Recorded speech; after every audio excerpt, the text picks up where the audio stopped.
안녕하세요. 저는 단밤입니다. 오늘 하루는 잘 보내셨나요? 오늘은 여러분께 짧고 재미있는 이야기들을 들려드리려고 해요. 각 이야기에는 흥미로운 요소와 교훈이 담겨 있어 잠들기 전에 듣기 좋을 거예요. 그럼 오늘도 제가 즐겁게 읽어드릴 테니 제 목소리를 들으며 따뜻한 마음을 느껴보시길 바랍니다. 구독과 좋아요, 알림 설정도 잊지 말아주세요. 뉴올리언스의 마거릿. 뉴올리언스라는 도시에는 오래된 거리와 넓은 강이 흐르고 있어요.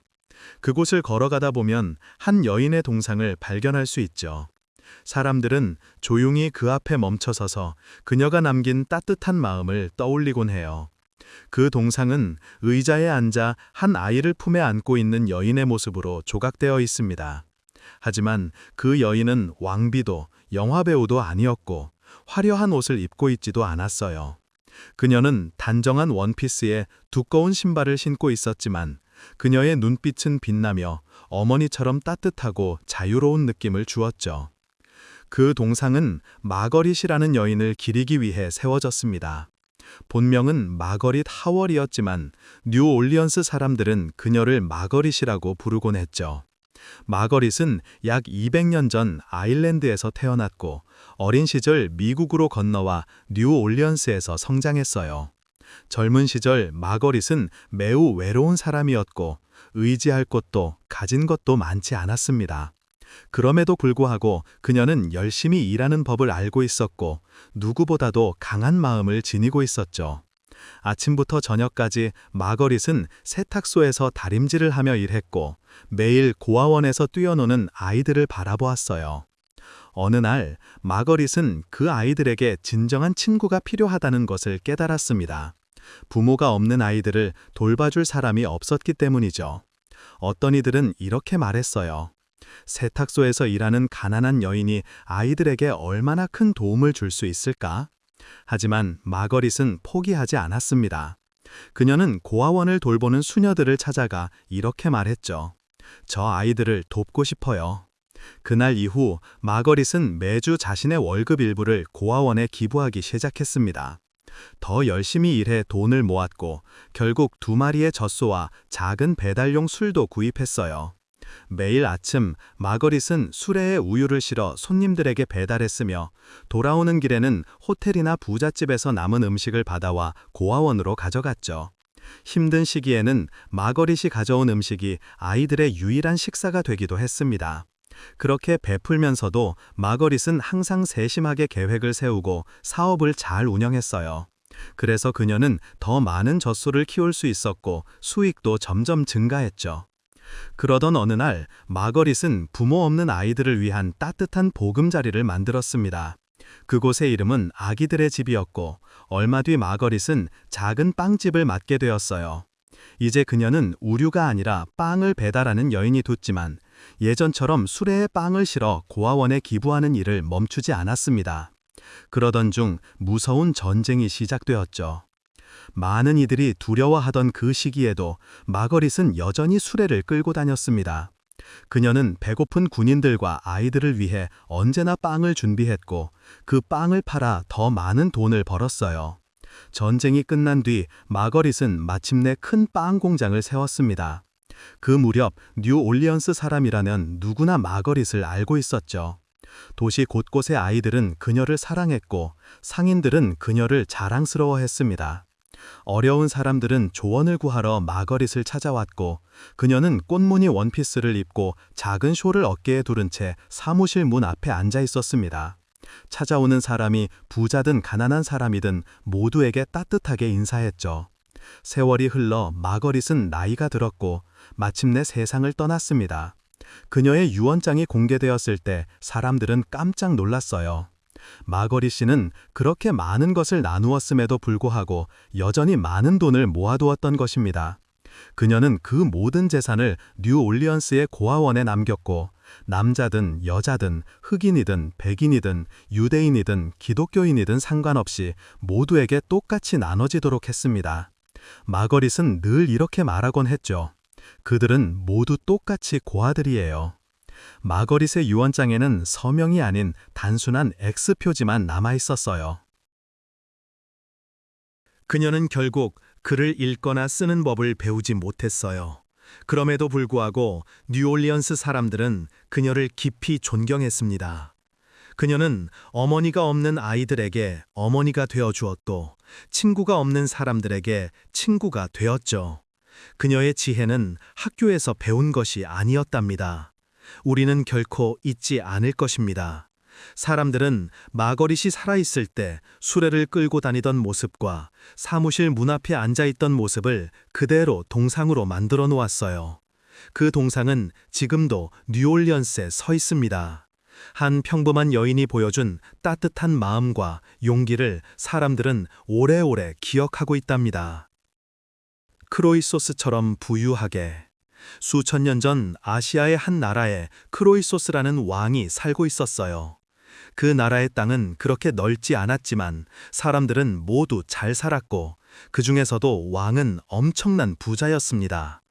사람들은 그의 이름을 들으면 정말 부자야 라고 말할 정도였죠. 지금도 누군가를 아주 부자라고 할 때 크로이소스 왕처럼 부자다 라는 표현을 쓰기도 합니다.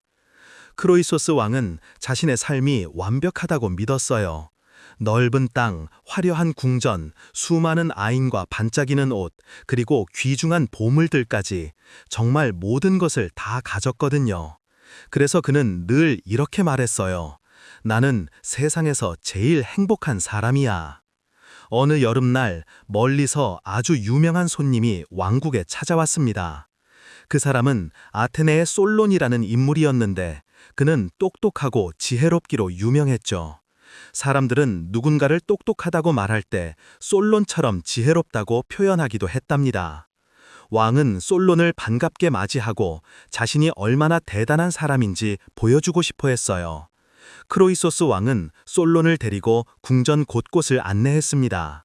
부드러운 소파, 반짝이는 가구, 비싼 그림, 그리고 수많은 책들을 보여주었죠. 정원과 말들이 사는 마구간도 자랑스럽게 소개했습니다. 저녁 식사를 마친 후 왕은 솔론에게 물었습니다. 솔론, 당신이 보기에 세상에서 제일 행복한 사람이 누구라고 생각합니까? 왕은 당연히 솔론이 당신 크로이소스 왕입니다 라고 대답할 것이라 생각했어요. 그러나 솔론은 조용히 생각한 뒤 이렇게 대답했습니다. 제가 아는 사람 중에는 가난했지만 착하게 살았던 아테네 사람 탈루스가 가장 행복했던 것 같습니다. 왕은 깜짝 놀랐고 화가 나기도 했으며 도무지 이해할 수 없었죠. 도대체 그 탈루스라는 사람은 어떤 사람이었습니까? 탈루스는 정직하고 성실한 사람이었어요. 가족을 위해 열심히 일했고 자녀들을 훌륭하게 키웠죠. 전쟁터에 나가 용감하게 싸우다 세상을 떠났습니다. 자녀들을 잘 키우고 가족을 위해 열심히 일한 그보다 더 행복한 사람은 없을 것입니다.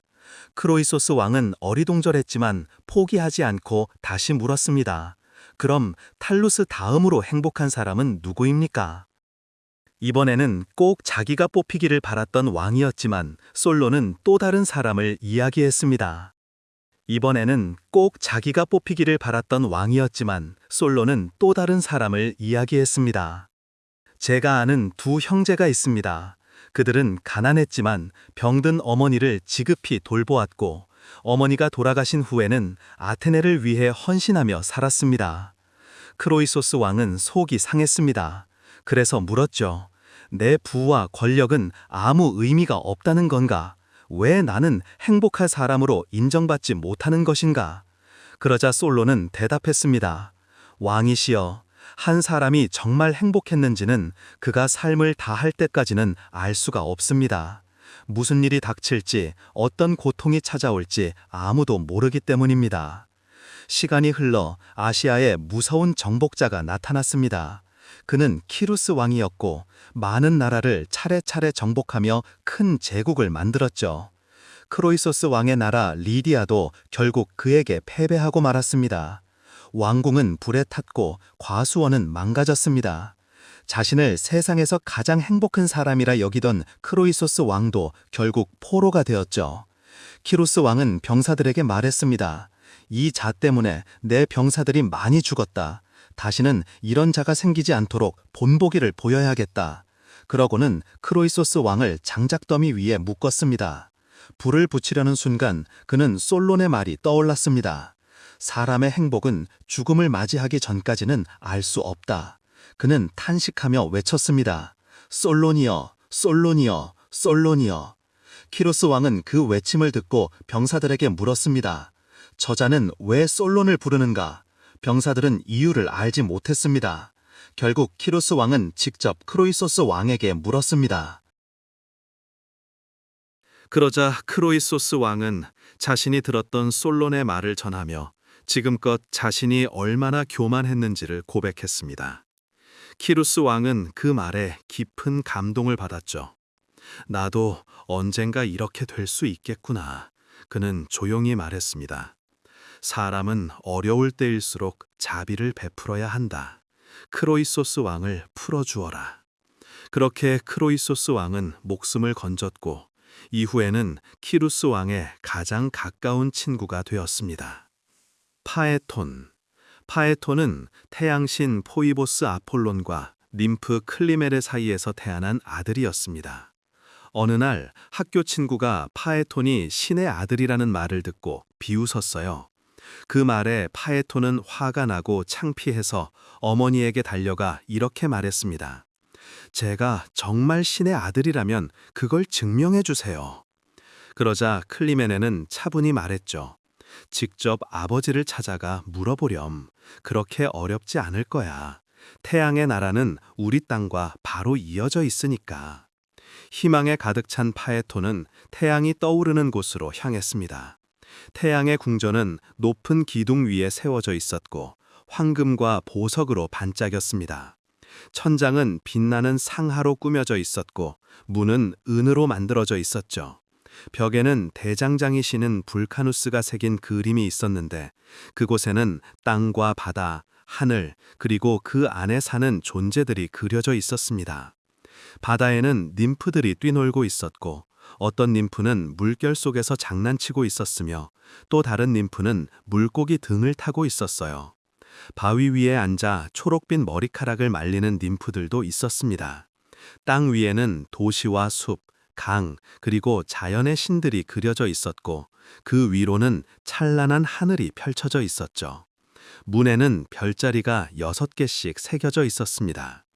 파에톤은 가파른 길을 올라 아버지의 궁전 안으로 들어갔습니다.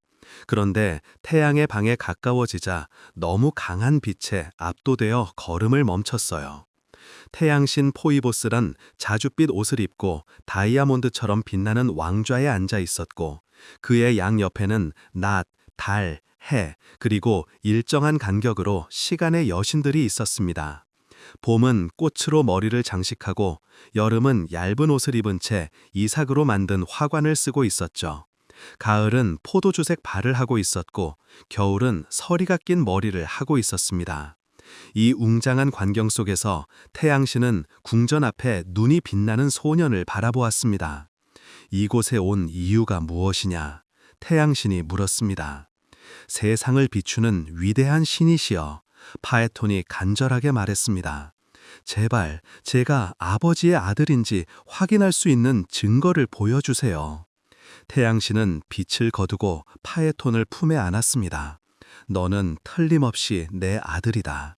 내 어머니가 한 이야기는 모두 진실이야. 내가 의심을 떨칠 수 있도록 원하는 것이 있다면 무엇이든 들어주겠다.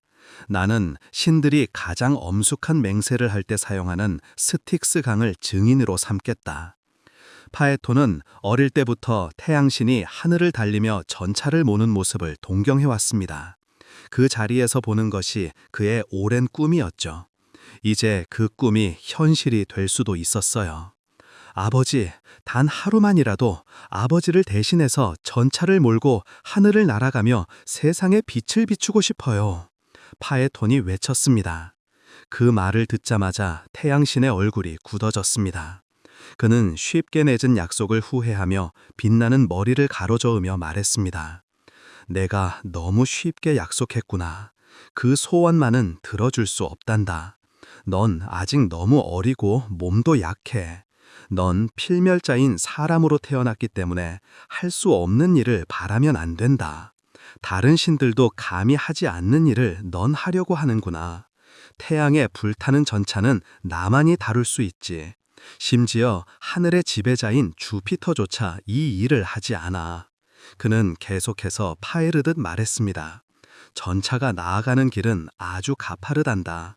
아침에는 말들이 막 잠에서 깨어 힘들어하고 정오가 되면 하늘 높이 올라가서 지구를 내려다보게 돼. 저녁이 되면 다시 가파른 내리막길을 달려야 한단다. 바다의 여신 테티스도 내가 무사히 돌아오기만을 걱정하며 기다리지. 그는 말을 이어갔습니다. 게다가 하늘은 계속 돌고 있어서 전차를 잘못 몰면 중심을 잃고 끌려가게 될 수 있어. 전차를 빌려주겠다고 하면 움직이는 별자리 사이에서 길을 찾을 수 있겠느냐? 그 길은 내가 생각하는 것처럼 평온한 도시나 신전이 아니다. 그곳에는 무시무시한 별자리들이 도사리고 있다. 황소자리, 사수자리, 사자자리, 정갈자리, 개자리 같은 존재들이 각기 다른 힘을 지니고 하늘 곳곳에 숨어 있단다. 그리고 불꽃을 내뿜는 말들은 아주 사나워서 나조차도 가끔은 다루기 어려워. 태양신은 아들의 손을 잡고 간절히 부탁했어. 내가 두려운 것은 단지 전차가 아니라 바로 겪을 위험이다. 나는 너의 아버지이기에 이렇게 말하는 거야. 만약 내 아들이라는 증거가 필요하다면 금은 뭐든지 바다의 보물이든 무엇이든 줄 수 있지만 이 소원만은 안 된다. 하지만 파에토는 끝까지 자신의 뜻을 굽히지 않았어. 결국 태양신은 한숨을 쉬며 그를 전차가 있는 곳으로 데려갔지. 전차는 황금으로 만들어져 있었고 바퀴는 은으로 되어 있었어. 말이 메이는 부분에는 다양한 보석이 박혀 있었지. 파에톤이 경이로운 전차를 바라보고 있을 때 새벽의 여신이 동쪽 하늘의 문을 열고 장밋빛 햇살을 뿌렸어. 포이보스는 지구의 빛이 퍼지고 달이 사라질 시간이라는 것을 알아차리고 신들에게 명령하여 말들을 끌어내라고 했지. 신들은 명령을 따랐고 풍성한 암브로시아를 먹고 자란 튼튼한 말들을 높은 마구간에서 끌어냈어. 그 후 태양신은 파에톤의 얼굴에 마법 연고를 발라서 강한 불꽃빛을 견딜 수 있도록 해주었어. 그리고 빛나는 왕관을 그의 머리에 씌우고 깊은 한숨을 내쉬며 말했지.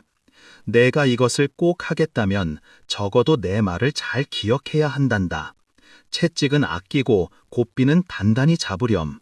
말들은 재촉할 필요가 없지만 내가 잘 다스릴 수 있도록 해야 해. 하늘에 있는 5개의 원을 똑바로 가로지르려 하지 말고 왼쪽으로 돌아가렴.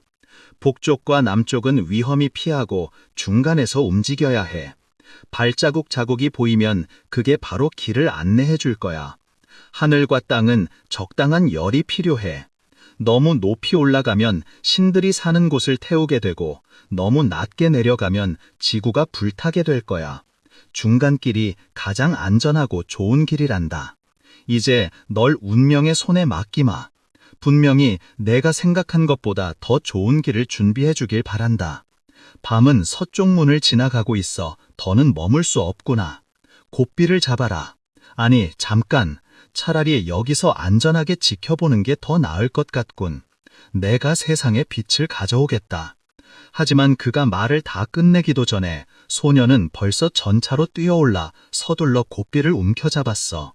그리고 망설이는 아버지에게 계속 고맙다며 인사했지.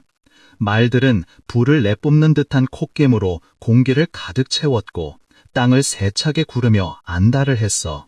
장애물이 치워지자 끝없이 펼쳐진 우주가 그들 앞에 열렸어.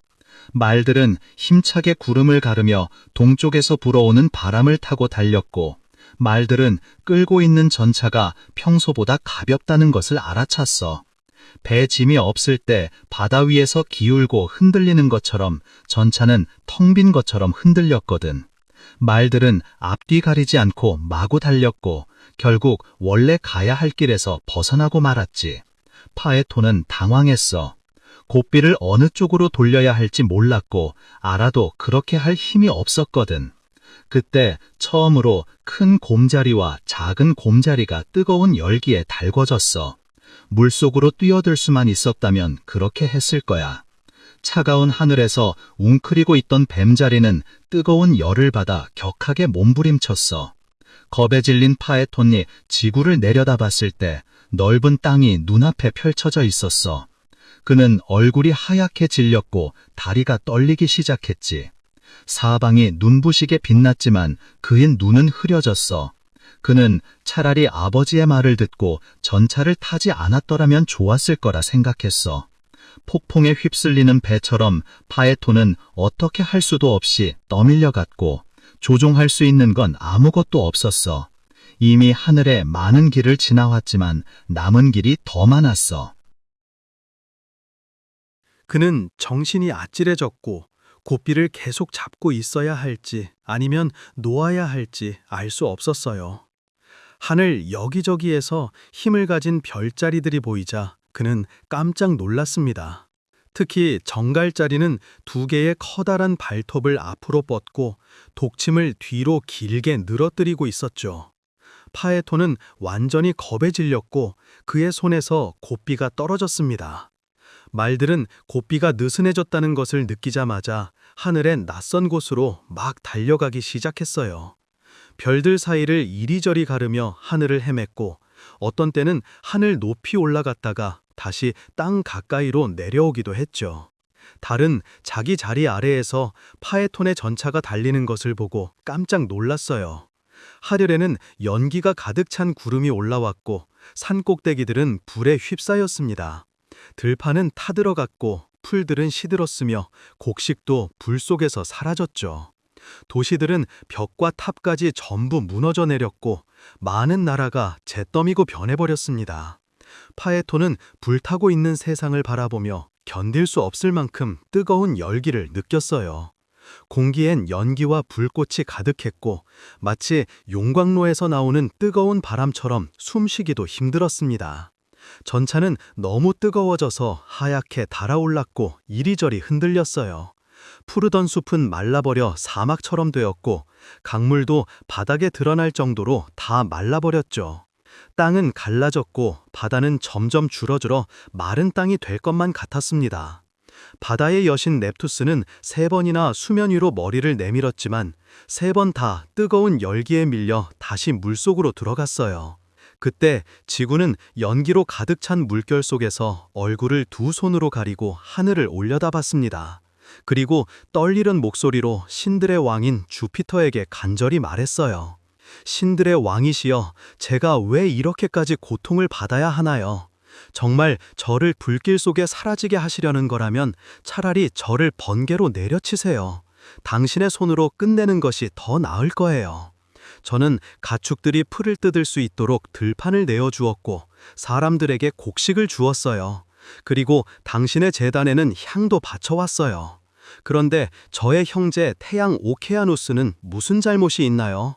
왜 그도 이렇게 고통받아야 하나요? 하늘을 한번 보세요. 하늘을 받치고 있는 기둥들이 연기에 휩싸였어요. 바다와 땅과 하늘이 모두 사라지면 세상은 다시 혼란으로 빠질 거예요. 부디 신중하게 생각해 주세요. 이 불길 속에서 남아있는 것들을 꼭 지켜주세요. 하지만 지구는 점점 더 뜨거워지는 열기와 심한 갈증 때문에 더 이상 말을 이어지 못했어요. 그 모습을 본 주피터는 마음이 무거워졌습니다. 너무 늦기 전에 막지 않으면 모든 것이 사라지고 말 거라 생각했죠. 주피터는 땅과 나무와 동물들이 타들어가는 모습을 보며 깊은 슬픔을 느꼈어요. 예쁜 꽃들이 시들고 강물은 말라가고 새들의 노래조차 들리지 않았습니다. 주피터는 단호하게 마음을 먹었어요. 그는 하늘에서 가장 높은 탑에 올라섰습니다. 그곳은 자주 구름을 펼쳐 세상을 덮고 무서운 천둥을 내리던 곳이었죠. 그는 손에 천둥을 움켜잡고 강한 눈빛으로 전차를 향해 던졌습니다. 천둥이 전차를 때리자마자 전차는 산산조각이 나서 터지고 말았어요. 놀란 말들은 고삐가 끊어진 채 사방으로 도망쳤고 전차는 부서져 별들 사이로 흩어졌습니다. 그리고 파에토는 머리카락에 불이 붙은 채 하늘에서 떨어졌죠. 마치 별똥별처럼 빠르게 추락했어요. 그는 하늘을 완전히 벗어나기도 전에 이미 숨이 멈추고 말았어요. 그의 불탄 몸은 강의 신이 받아서 뜨거운 잔해를 차가운 물로 식혀주었답니다. 옛날 옛적 부탁해요라는 말이 한 소년의 입속에 살고 있었어요. 이 말은 그냥 말이 아니었습니다. 진짜로 살아있는 작은 존재였죠. 숨도 쉬고 기분도 느끼고 바람도 좋아했어요. 사실 부탁해요는 모든 사람의 입속에 살고 있어요. 하지만 많은 사람은 그 존재를 깜빡 잊고 지내지요. 그리고 이 착한 말은 자주 입 밖으로 나와야 해요. 그래야 숨도 쉬고 건강하고 활기차게 살 수 있거든요. 마치 어항 속 물고기가 물 위로 올라와 숨을 쉬는 것처럼 말이죠. 오늘 들려줄 부탁해요는 딕이라는 소년의 입속에 살고 있었어요. 그런데 딕이는 죽은 듯한 아이였죠. 부탁해요라는 말을 거의 하지 않았기 때문에 딕이에게서 부탁해요는 오랫동안 입 밖으로 나올 수 없었어요. 점점 힘이 빠지고 숨도 차서 입안 깊숙한 구석에 웅크리고 있었죠. 딕이는 이렇게 말했어요.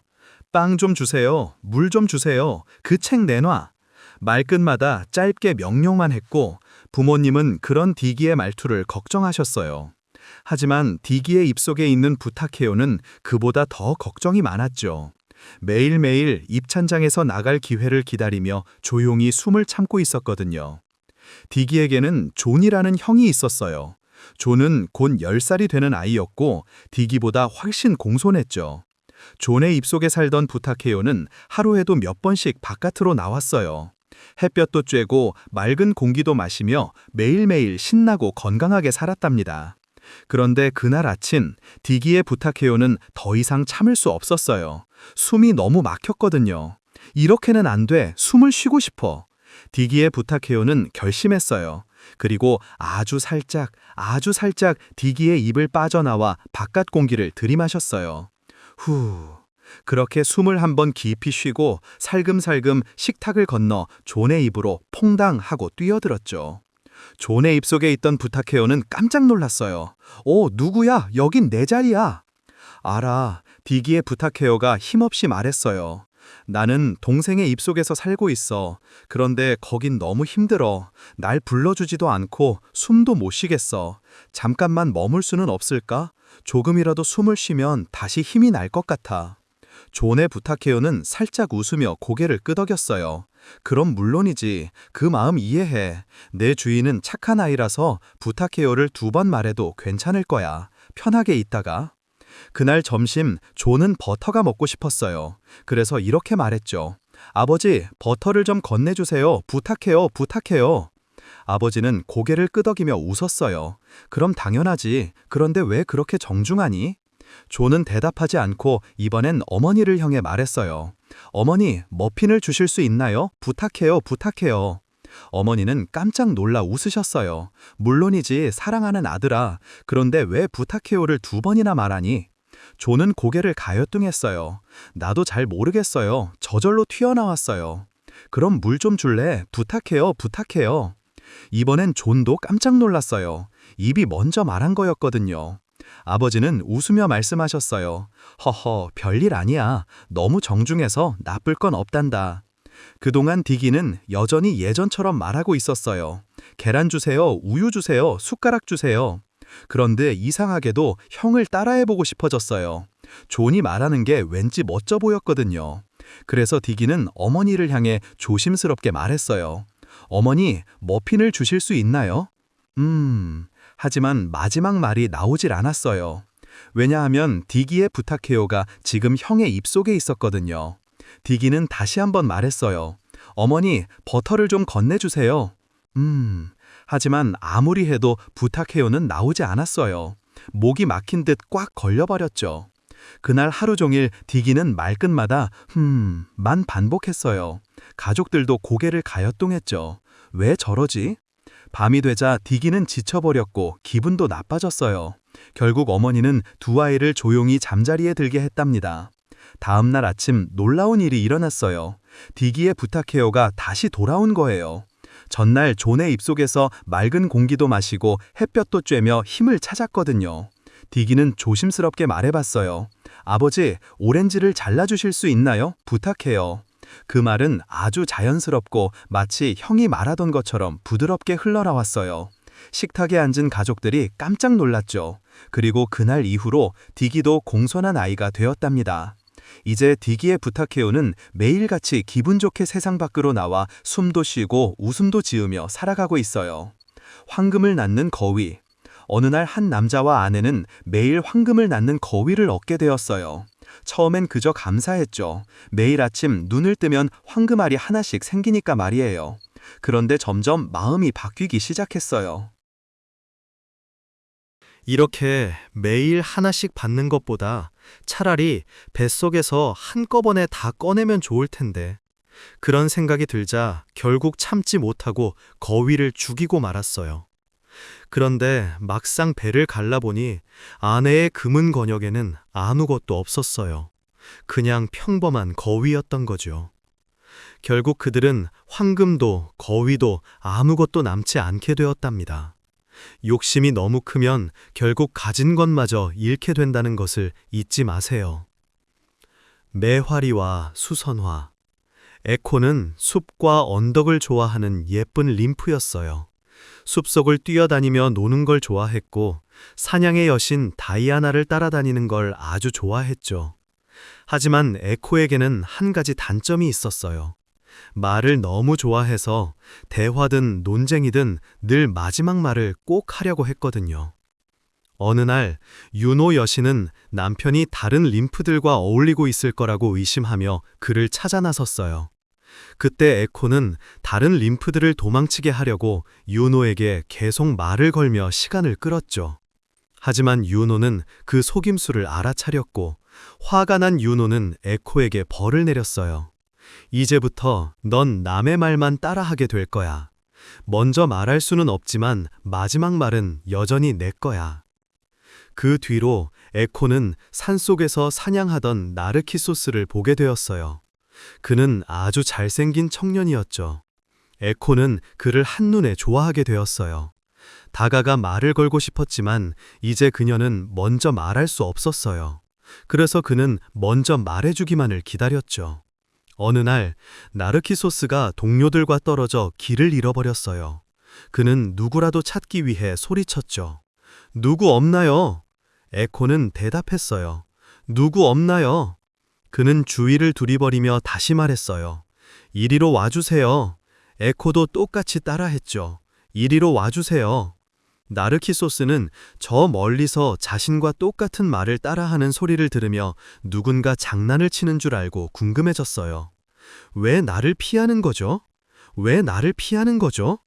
이상하다고 생각하면서도 누군가 가까이 있다고 느낀 나르키소스는 무심코 이렇게 말했어요.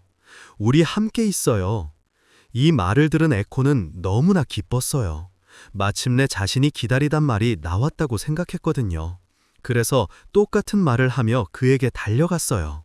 하지만 나르키소스는 깜짝 놀랐어요. 자신은 호기심에 했을 말일 뿐인데 갑자기 누군가 달려온 거죠. 그는 당황해서 에코를 밀쳐냈어요.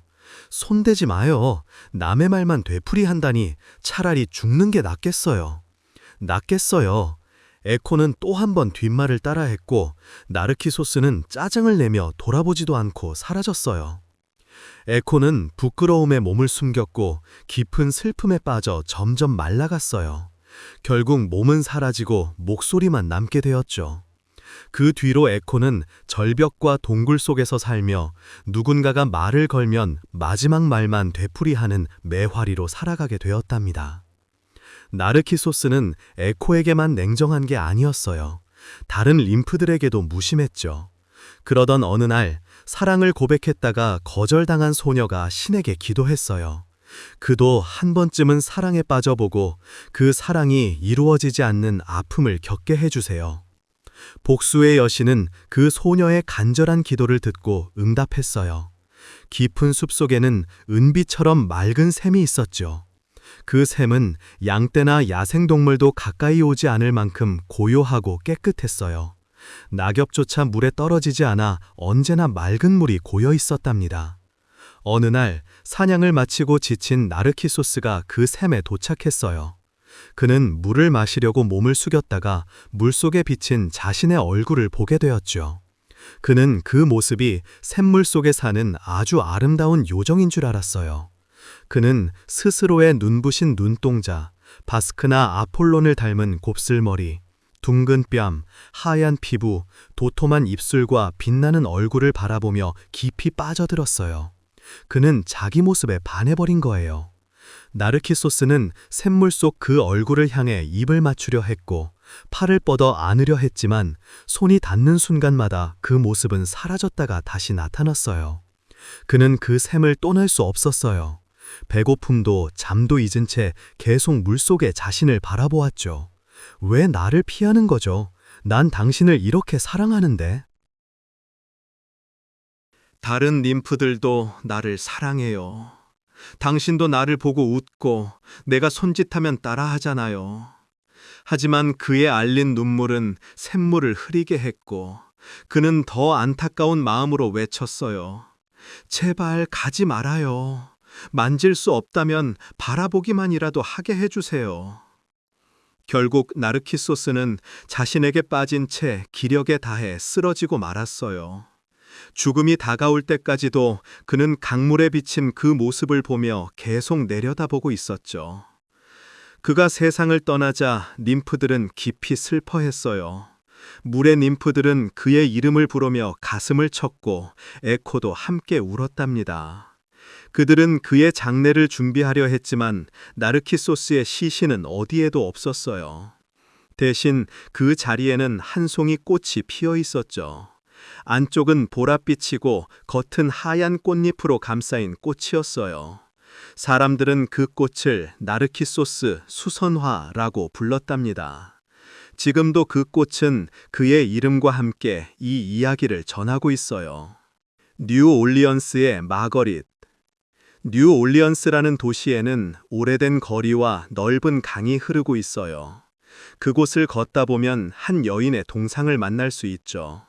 사람들은 조용히 그 앞에 멈춰서서 그녀가 남긴 따뜻한 마음을 떠올리곤 해요. 그 동상에는 의자에 앉아 한 아이를 품에 안고 있는 여인이 조각되어 있습니다. 하지만 그 여인은 왕비도 영화배우도 아니었고 반짝이는 옷을 입고 있지도 않았어요. 그저 단정한 원피스에 두꺼운 신발을 신고 있었죠. 그런데도 그녀의 눈빛은 빛나며 엄마처럼 따뜻하고 자유롭게 느껴졌어요. 그 동상은 마거릿이라는 여인을 기억하기 위해 만들어졌습니다. 그녀의 본명은 마거린 타우얼리였지만 뉴올리언스 사람들은 그렇게 부르지 않았어요. 꼭 여동생이나 친한 친구처럼 마거릿이라고 불렀죠.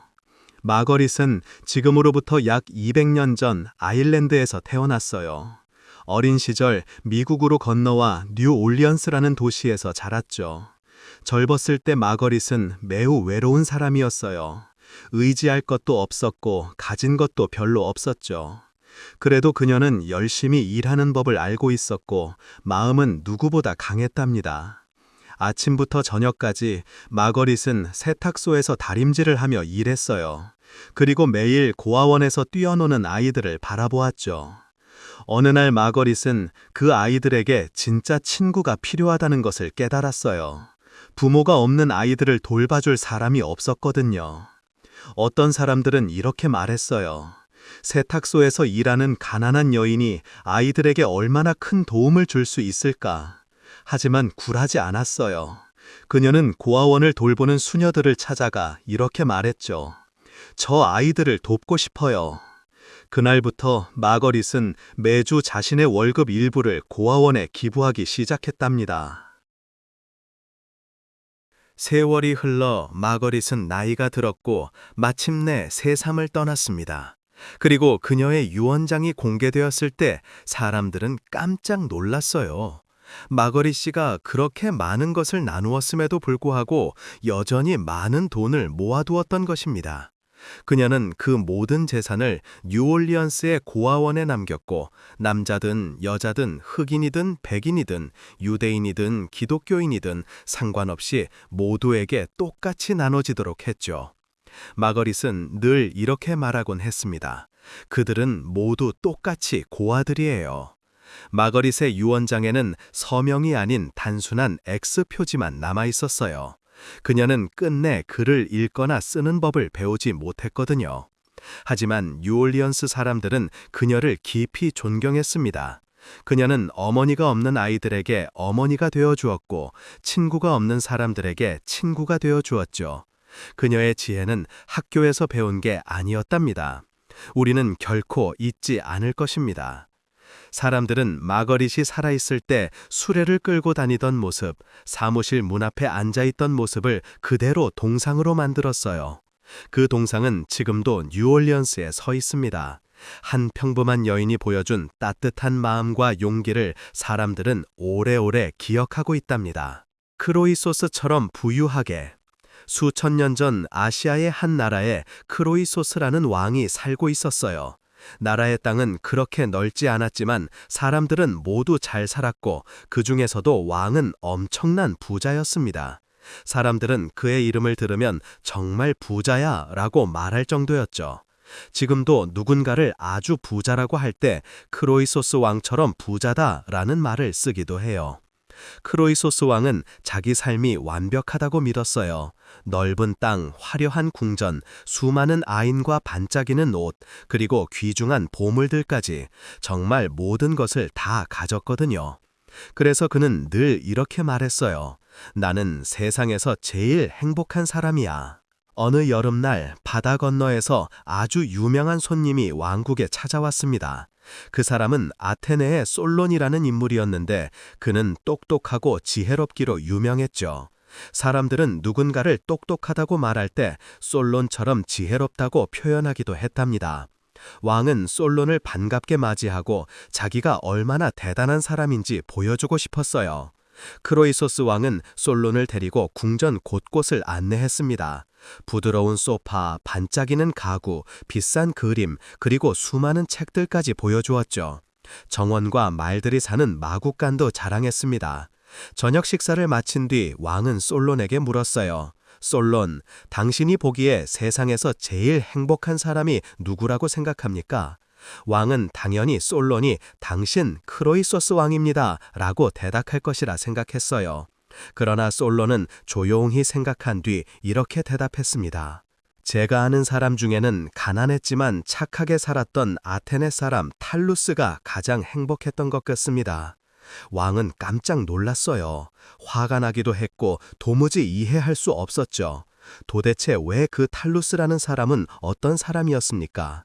탈루스는 정직하고 성실한 사람이었어요. 가족을 위해 열심히 일했고 자녀들을 훌륭하게 키웠죠. 그리고 전쟁터에 나가 용감하게 싸우다가 세상을 떠났어요. 자녀들을 훌륭하게 키웠고 가족들을 위해 열심히 일했으니 그보다 더 행복한 사람은 없을 것입니다. 크로이소스 왕은 어리둥절했지만 포기하지 않고 다시 물었습니다.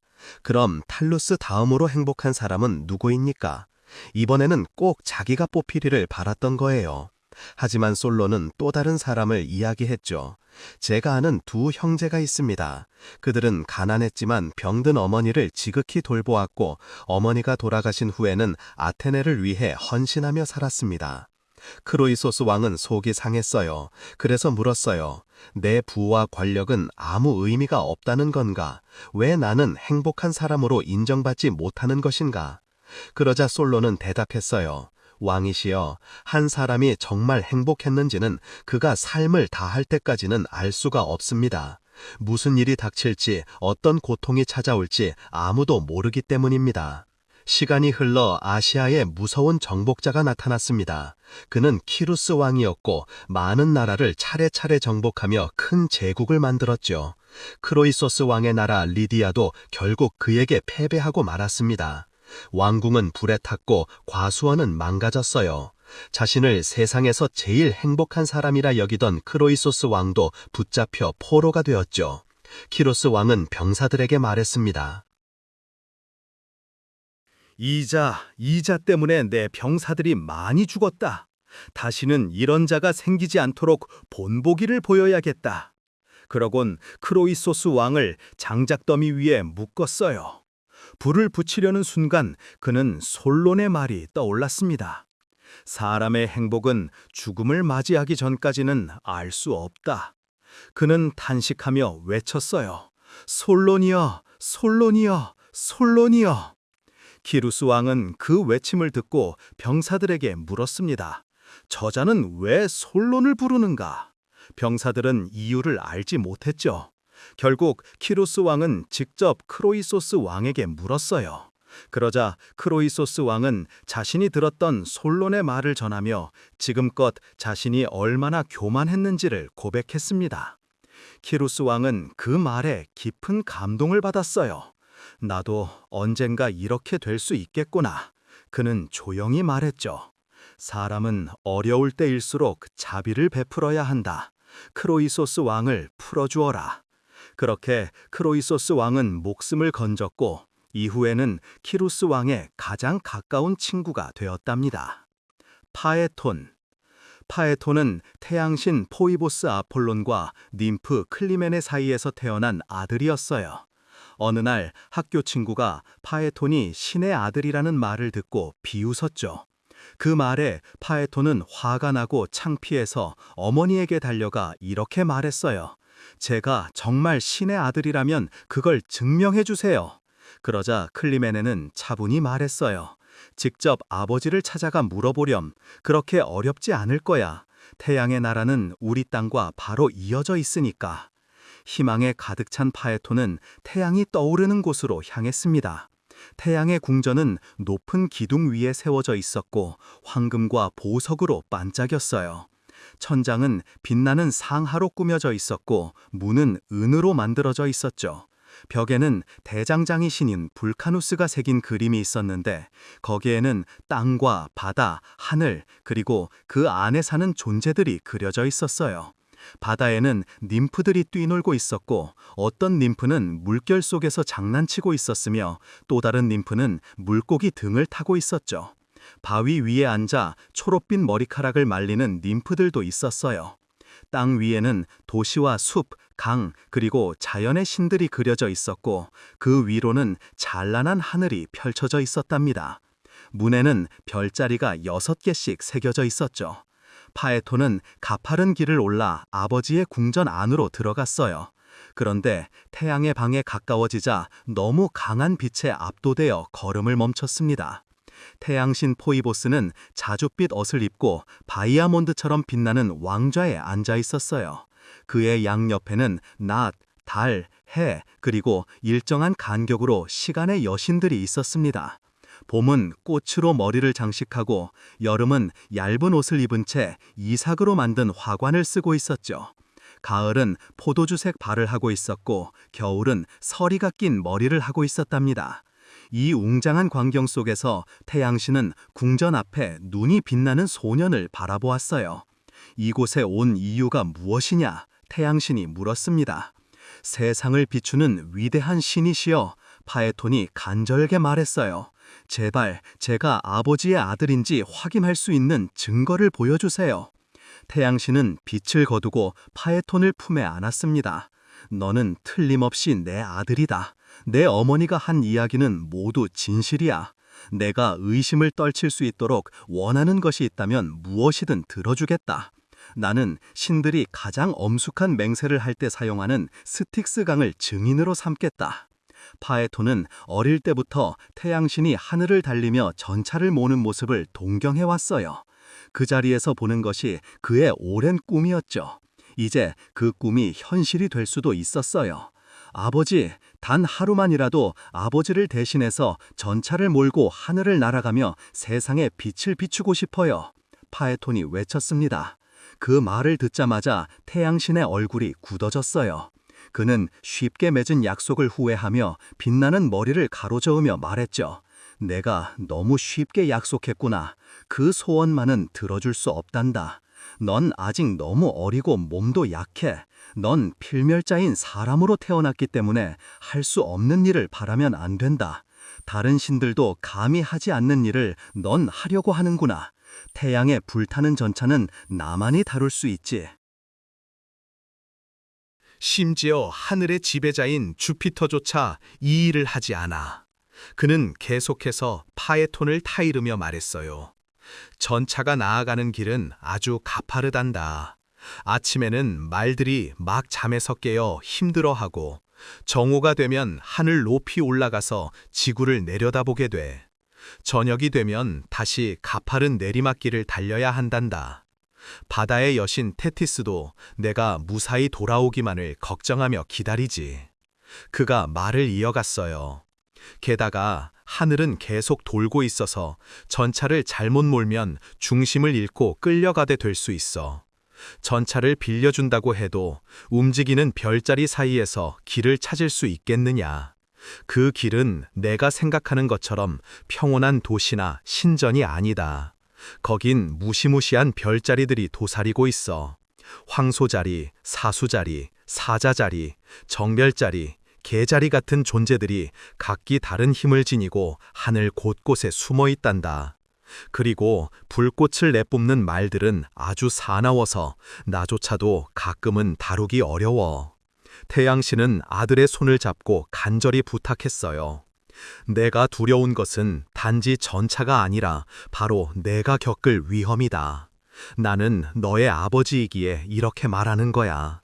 만약 내 아들이라는 증거가 필요하다면 금은 뭐든지 바다의 보물이든 무엇이든 줄 수 있지만 이 소원만은 안 된다. 하지만 파에톤은 끝까지 자신의 뜻을 굽히지 않았어요. 결국 태양신은 한숨을 쉬며 그를 전차가 있는 곳으로 데려갔죠. 전차는 황금으로 만들어져 있었고 바퀴는 은으로 되어 있었어요. 말이 메이는 부분에는 다양한 보석이 박혀 있었죠. 파에톤이 경이로운 전차를 바라보고 있을 때 새벽의 여신이 동쪽 하늘의 문을 열고 장밋빛 햇살을 뿌렸어요. 포이보스는 지구의 빛이 퍼지고 달이 사라질 시간이라는 것을 알아차리고 시간을 맡은 신들에게 말들을 끌어내라고 명령했죠. 신들은 명령을 따랐고 풍성한 암브로시아를 먹고 자란 튼튼한 말들을 높은 마구간에서 끌어냈어요. 그 후 태양신은 파에톤의 얼굴에 마법 연고를 발라서 강한 불꽃빛을 견딜 수 있도록 해주었어요. 그리고 빛나는 왕관을 그의 머리에 씌우고 깊은 한숨을 내쉬며 말했죠. 내가 이것을 꼭 하겠다면 적어도 내 말을 잘 기억해야 한단다. 채찍은 아끼고 고삐는 단단히 잡으렴. 말들은 재촉할 필요가 없지만 내가 잘 다스릴 수 있도록 해야 해. 하늘에 있는 5개의 원을 똑바로 가로지르려 하지 말고 왼쪽으로 돌아가렴. 북쪽과 남쪽은 위험이 많고 중간에서 움직여야 해. 발자국 자국이 보이면 그게 바로 길을 안내해 줄 거야. 하늘과 땅은 적당한 열이 필요해. 너무 높이 올라가면 신들이 사는 곳을 태우게 되고 너무 낮게 내려가면 지구가 불타게 될 거야. 중간길이 가장 안전하고 좋은 길이란다. 이제 널 운명의 손에 맡기마. 분명히 내가 생각한 것보다 더 좋은 길을 준비해 주길 바란다. 밤은 서쪽 문을 지나가고 있어 더 이상 머물 수 없구나. 고삐를 잡아라. 아니, 잠깐. 차라리 여기서 안전하게 지켜보는 게 더 나을 것 같군. 내가 세상에 빛을 가져오겠다. 하지만 그가 말을 다 끝내기도 전에 소녀는 벌써 전차로 뛰어올라 서둘러 고삐를 움켜잡았어요. 그리고 망설이는 아버지에게 계속 고맙다며 인사했죠. 말들은 불을 내뿜는 듯한 콧김으로 공기를 가득 채웠고 땅을 세차게 구르며 안달을 했어요. 장애물이 치워지자 끝없이 펼쳐진 우주가 그들 앞에 열렸죠. 말들은 힘차게 구름을 가르며 동쪽에서 불어오는 바람을 타고 달렸고 말들은 끌고 있는 전차가 평소보다 가볍다는 것을 알아챘어요. 배에 짐이 없을 때 바다 위에서 기울고 흔들리는 것처럼 전차는 텅 빈 것처럼 흔들렸거든요. 말들은 앞뒤 가리지 않고 마구 달렸고 결국 원래 가야 할 길에서 벗어나고 말았어요. 파에톤은 당황했어요. 고삐를 어느 쪽으로 돌려야 할지 몰랐고 알아도 그렇게 할 힘이 없었거든요. 그때 처음으로 큰 곰자리와 작은 곰자리가 뜨거운 열기에 달궈졌어요. 물속으로 뛰어들 수만 있었다면 그렇게 했을 거예요.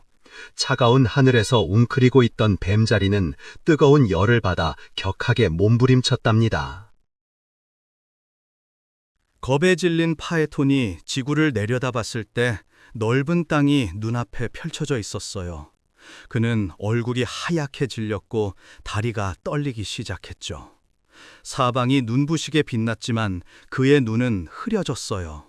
그는 차라리 아버지의 말을 듣고 전차를 타지 않았더라면 좋았을 거라고 생각했어요. 폭풍에 휩쓸리는 배처럼 파에톤은 어떻게 할 수도 없이 떠밀려갔고 조종할 수 있는 건 아무것도 없었죠. 이미 하늘의 많은 길을 지나왔지만 남은 길이 더 많았어요. 그는 정신이 아찔해졌고 꽃비를 계속 잡고 있어야 할지 알 수 없었습니다. 하늘 여기저기에서 힘을 가진 별자리들이 보이자 그는 깜짝 놀랐어요. 특히 정갈자리는 2개의 커다란 발톱을 앞으로 뻗고 독침을 뒤로 길게 늘어뜨리고 있었죠. 파에톤은 완전히 겁에 질렸고 그의 손에서 곶비가 떨어졌습니다.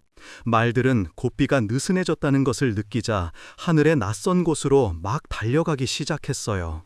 별들 사이를 이리저리 가르며 하늘을 헤맸고 어떤 때는 하늘 높이 올라갔다가 다시 땅 가까이로 내려오기도 했죠. 달은 자기 자리 아래에서 파에톤의 전차가 달리는 걸 보고 깜짝 놀랐어요. 하늘에는 연기가 가득 찬 구름이 올라왔고 산 꼭대기들은 불에 휩싸였죠. 들판은 타들어갔고 풀들은 시들었으며 곡식도 불 속에서 사라졌어요. 도시들은 벽과 탑까지 전부 무너져 내렸고 많은 나라가 잿더미로 변해버렸습니다. 파에톤은 불타고 있는 세상을 바라보며 견딜 수 없을 만큼 뜨거운 열기를 느꼈어요. 공기엔 연기와 불꽃이 가득했고 마치 용광로에서 나오는 뜨거운 바람처럼 숨쉬기도 힘들었죠. 전차는 너무 뜨거워져서 하얗게 달아올랐고 이리저리 흔들렸어요. 푸르던 숲은 말라버려 사막처럼 되었고 강물도 바닥에 드러날 정도로 다 말라버렸죠. 땅은 갈라졌고 바다는 점점 줄어들어 마른 땅이 될 것만 같았습니다.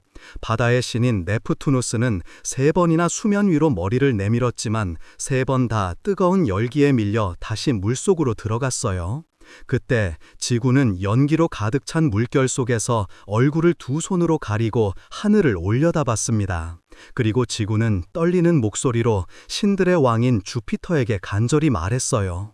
신들의 왕이시여, 제가 왜 이렇게까지 고통을 받아야 하나요? 정말 저를 불길 속에 사라지게 하시려는 거라면 차라리 저를 번개로 내려치세요. 당신의 손으로 끝을 맺는 게 더 나을 거예요.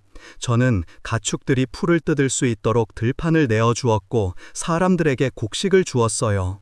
그리고 당신의 제단에는 향도 바쳐왔어요.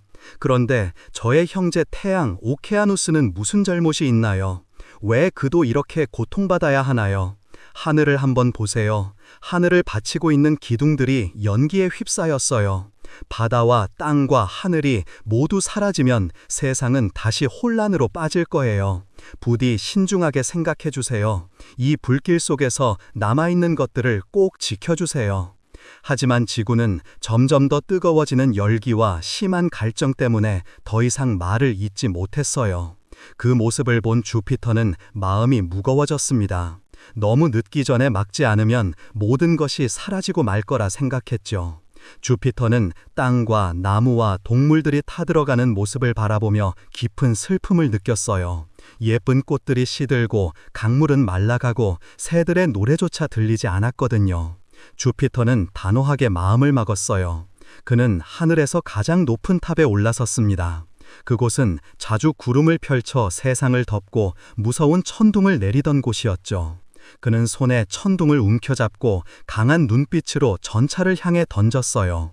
천둥이 전차를 때리자마자 전차는 산산조각이 나서 터지고 말았죠. 놀란 말들은 곶비가 끊어진 채 사방으로 도망쳤고 전차는 부서져 별들 사이로 흩어졌습니다. 그리고 파에톤은 머리카락에 불이 붙은 채 하늘에서 떨어졌어요. 마치 별똥별처럼 빠르게 추락했죠. 그는 하늘을 완전히 벗어나기도 전에 이미 숨이 멈추고 말았어요. 그의 불탄 몸은 강의 신이 받아서 뜨거운 잔해를 차가운 물로 식혀주었답니다. 진짜로 살아있는 작은 존재였지. 숨도 쉬고 기분도 느끼고 바람도 좋아했어. 사실 부타케이어는 모든 사람의 입속에 살고 있어. 하지만 많은 사람은 그 존재를 깜빡 잊고 지내지. 그리고 이 착한 말은 자주 입 밖으로 나와야 해. 그래야 숨도 쉬고 건강하고 활기차게 살 수 있거든. 마치 어항 속 물고기가 물 위로 올라와 숨을 쉬는 것처럼 말이야. 오늘 들려줄 부타케요는 디기라는 소년의 입속에 살고 있었어. 그런데 디기는 말 그대로 무기력한 아이였지. 부타케요라는 말을 거의 하지 않았거든. 그래서 디기의 부타케요는 오랫동안 입 밖으로 나올 수 없었어. 점점 힘이 빠지고 숨도 차서 입안 깊숙한 구석에 웅크리고 있었지. 디기는 이렇게 말했어. 음악, 빵 줘, 물 줘, 그 책 내놔. 말끝마다 짧은 명령만 했고 부모님은 그런 디기의 말투를 걱정하셨어. 하지만 디기의 입속에 있는 부타케요는 그보다 더 걱정이 많았어. 매일매일 입천장에서 나갈 기회를 기다리며 조용히 숨을 참고 있었거든. 디기에게는 존이라는 형이 있었어. 존은 곧 10살이 되는 아이였고 디기보다 훨씬 공손했지. 존의 입속에 살던 부타케요는 하루에도 몇 번씩 바깥으로 나왔어. 햇볕도 쬐고 맑은 공기도 마시며 매일매일 신나고 건강하게 살았지. 그런데 그날 아침 디기의 부타케요는 더 이상 참을 수 없었어. 숨이 너무 막혔거든. 이렇게는 안 돼. 숨을 쉬고 싶어. 디기의 부타케요는 절심했어. 그리고 아주 살짝 디기의 입을 빠져나와 바깥 공기를 들이마셨어. 그렇게 숨을 한번 깊이 쉬고 살금살금 식탁을 건너 존의 입으로 퐁당 하고 뛰어들었어. 존의 입속에 있던 부타케요는 깜짝 놀랐어. 누구야? 여긴 내 자리야. 알아. 디기의 부타케요가 힘없이 말했어. 나는 동생의 입속에서 살고 있어. 그런데 거긴 너무 힘들어. 날 불러주지도 않고 숨도 못 쉬겠어. 잠깐만 머물 수는 없을까? 조금이라도 숨을 쉬면 다시 힘이 날 것 같아. 존의 부타케요는 살짝 웃으며 고개를 끄덕였어. 그럼 물론이지. 그 마음 이해해. 내 주인은 착한 아이라서 부타케요를 2번 말해도 괜찮을 거야. 편하게 있다가. 그날 점심, 존은 버터가 먹고 싶었어. 그래서 이렇게 말했어. 아버지, 버터를 좀 건네주세요. 부탁해요. 부탁해요. 아버지는 고개를 끄덕이며 웃었어. 그럼 당연하지. 그런데 왜 그렇게 정중하니? 존은 대답하지 않고 이번엔 어머니를 향해 말했어. 어머니, 머핀을 주실 수 있나요? 부탁해요. 부탁해요. 어머니는 깜짝 놀라 웃으셨어. 물론이지, 사랑하는 아들아. 그런데 왜 부탁해요를 2번이나 말하니? 존은 고개를 갸우뚱했어. 나도 잘 모르겠어요. 저절로 튀어나왔어요. 그럼 물 좀 줄래? 부탁해요. 부탁해요. 이번엔 존도 깜짝 놀랐어. 입이 먼저 말한 거였거든. 아버지는 웃으며 말씀하셨어. 허허, 별일 아니야. 너무 정중해서 나쁠 건 없단다. 그동안 디기는 여전히 예전처럼 말하고 있었어. 계란 주세요. 우유 주세요. 숟가락 주세요. 그런데 이상하게도 형을 따라해보고 싶어졌어. 형이 말하는 게 왠지 멋져 보였거든. 그래서 디기는 어머니를 향해 조심스럽게 말했어. 어머니, 머핀을 주실 수 있나요? 하지만 마지막 말이 나오질 않았어. 디기는 다시 한번 말했어. 어머니, 버터를 좀 건네주세요. 하지만 아무리 해도 부탁해요는 나오지 않았어. 목이 막힌 듯 꽉 걸려버렸지. 그날 하루 종일 디기는 말끝마다 만 반복했어. 가족들도 고개를 갸우뚱했어. 왜 저러지? 밤이 되자 지쳐버렸고 기분도 나빠졌어. 결국 어머니는 2 아이를 조용히 잠자리에 들게 했단다. 다음 날 아침 놀라운 일이 일어났어. 디기의 부탁해요가 다시 돌아온 거야. 전날 존의 입속에서 맑은 공기도 마시고 햇볕도 쬐며 힘을 다시 찾았거든. 디기는 조심스럽게 말해봤어. 아버지, 오렌지를 잘라주실 수 있나요? 부탁해요. 그 말은 아주 자연스럽고 마치 형이 말하던 것처럼 부드럽게 흘러나왔어. 식탁에 앉은 가족들이 깜짝 놀랐어요. 그리고 그날 이후로 딕도 공손한 아이가 되었답니다. 이제 딕이의 부탁해요는 매일같이 기분 좋게 세상 밖으로 나와 숨도 쉬고 웃음도 지으며 살아가고 있어요. 황금을 낳는 거위. 어느 날 한 남자와 아내는 매일 황금을 낳는 거위를 얻게 되었어요. 처음엔 그저 감사했죠. 매일 아침 눈을 뜨면 황금알이 하나씩 생기니까 말이에요. 그런데 점점 마음이 바뀌기 시작했어요. 이렇게 매일 하나씩 받는 것보다 차라리 거위 뱃속에서 한꺼번에 다 꺼내면 좋을 텐데. 그런 생각이 들자 결국 참지 못하고 거위를 죽이고 말았어요. 그런데 막상 배를 갈라보니 안에는 금은 아무것도 없었죠. 그냥 평범한 거위였던 거예요. 결국 그들은 황금도 거위도 아무것도 남지 않게 되었답니다. 욕심이 너무 크면 결국 가진 것마저 잃게 된다는 것을 잊지 마세요. 메아리와 수선화.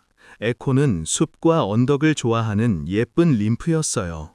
숲속을 뛰어다니며 노는 걸 좋아했고 사냥의 여신 다이아나를 따라다니는 걸 아주 좋아했죠. 하지만 에코에게는 한 가지 단점이 있었어요. 말을 너무 좋아해서 대화든 논쟁이든 늘 마지막 말을 꼭 하려고 했거든요. 어느 날 유노 여신은 남편이 다른 림프들과 어울리고 있을 거라고 의심하며 그를 찾아 나섰어요. 그때 에코는 다른 림프들을 도망치게 하려고 유노에게 계속 말을 걸며 시간을 끌었죠. 하지만 유노는 그 속임수를 알아차렸고 화가 난 유노는 에코에게 벌을 내렸어요. 이제부터 넌 남의 말만 따라야. 먼저 말할 수는 없지만 마지막 말은 여전히 내 거야. 그 뒤로 에코는 산속에서 사냥하던 나르키소스를 보게 되었어요. 그는 아주 잘생긴 청년이었죠. 에코는 그를 한눈에 좋아하게 되었어요. 다가가 말을 걸고 싶었지만 이제 그녀는 먼저 말할 수 없었어요. 그래서 그는 먼저 말해주기만을 애타게 기다렸죠. 어느 날 나르키소스가 동료들과 떨어져 길을 잃어버렸어요. 그는 누구라도 찾기 위해 소리쳤죠. 누구 없나요? 에코는 대답했어요. 누구 없나요? 그는 주위를 두리번거리며 다시 말했어요. 이리로 와주세요. 에코도 똑같이 따라했죠. 이리로 와주세요. 나르키소스는 저 멀리서 자신과 똑같은 말을 따라하는 소리를 들으며 누군가 장난을 치는 줄 알고 궁금해졌어요. 왜 나를 피하는 거죠? 왜 나를 피하는 거죠? 이상하다고 생각하면서도 누군가 가까이 있다고 느낀 나르키소스는 무심코 이렇게 말했어요. 우리 함께 있어요. 이 말을 들은 에코는 너무나 기뻤어요. 마침내 자신이 기다리던 말이 나왔다고 생각했거든요. 그래서 똑같은 말을 하며 그에게 달려갔어요. 하지만 나르키소스는 깜짝 놀랐어요. 자신은 호기심에 한 말일 뿐인데 갑자기 누군가 달려온 거죠. 그는 당황해서 에코를 밀쳐냈어요. 손대지 마요. 남의 말만 되풀이한다니 차라리 죽는 게 낫겠어요. 에코는 또 한 번 뒷말을 따라했고 나르키소스는 짜증을 내며 돌아보지도 않고 사라졌어요. 에코는 부끄러움에 몸을 숨겼고 깊은 슬픔에 빠져 점점 말라갔어요. 결국 몸은 사라지고 목소리만 남게 되었죠. 그 뒤로 에코는 절벽과 동굴 속에서 살며 누군가가 말을 걸면 마지막 말만 되풀이하는 메아리로 살아가게 되었어요. 나르키소스는 에코에게만 냉정한 게 아니었어요. 다른 림프들에게도 무심했죠. 그러던 어느 날 사랑을 고백했다가 거절당한 소녀가 신에게 기도했어요. 그도 한 번쯤은 사랑에 빠져보고 그 사랑이 이루어지지 않는 아픔을 적게 해주세요. 복수의 여신은 그 소녀의 간절한 기도를 듣고 응답했어요. 깊은 숲속에는 은빛처럼 맑은 샘이 있었죠. 그 샘은 양떼나 야생동물도 가까이 오지 않을 만큼 고요하고 깨끗했어요. 낙엽조차 물에 떨어지지 않아 언제나 맑은 물이 고여 있었답니다. 어느 날 사냥을 마치고 지친 나르키소스가 그 샘에 도착했어요. 그는 물을 마시려고 몸을 숙였다가 물속에 비친 자신의 얼굴을 보게 되었지요. 그는 그 모습이 샘물 속에 사는 아주 아름다운 요정인 줄 알았어요. 그는 스스로의 눈부신 눈동자, 아폴론을 닮은 곱슬머리, 둥근 얼굴, 하얀 피부, 도톰한 입술과 빛나는 얼굴을 바라보며 깊이 빠져들었어요. 그는 자기 모습에 반해버린 거예요. 나르키소스는 샘물 속 그 얼굴을 향해 입을 맞추려 했고 팔을 뻗으려 했지만 손이 닿는 순간마다 그 모습은 사라졌다가 다시 나타났죠. 그는 그 샘을 떠날 수 없었어요. 배고픔도 잠도 잊은 채 계속 물속에 자신을 바라보았답니다. 왜 나를 피하는 거죠? 난 당신을 이렇게 사랑하는데. 다른 님프들도 나를 사랑해요. 당신도 나를 보고 웃고 내가 손짓하면 따라하잖아요. 하지만 그의 눈물은 샘물을 흐리게 했고 그는 더 안타까운 마음으로 외쳤어요. 제발 가지 말아요. 만질 수 없다면 바라보기만이라도 하게 해주세요. 결국 나르키소스는 자신에게 빠진 채 기력에 다해 쓰러지고 말았어요. 죽음이 다가올 때까지도 그는 자신이 강물에 비친 그 모습을 보며 계속 내려다보고 있었죠. 그가 세상을 떠나자 님프들은 깊이 슬퍼했어요. 물의 님프들은 그의 이름을 부르며 가슴을 쳤고 에코도 함께 울었답니다. 그들은 그의 장례를 준비하려 했지만 나르키소스의 시신은 어디에도 없었어요. 대신 그 자리에는 한 송이 꽃이 피어 있었죠. 안쪽은 보랏빛이고 겉은 하얀 꽃잎으로 감싸인 꽃이었어요. 사람들은 그 꽃을 나르키소스 수선화라고 불렀답니다. 지금도 그 꽃은 그의 이름과 함께 이 이야기를 전하고 있어요.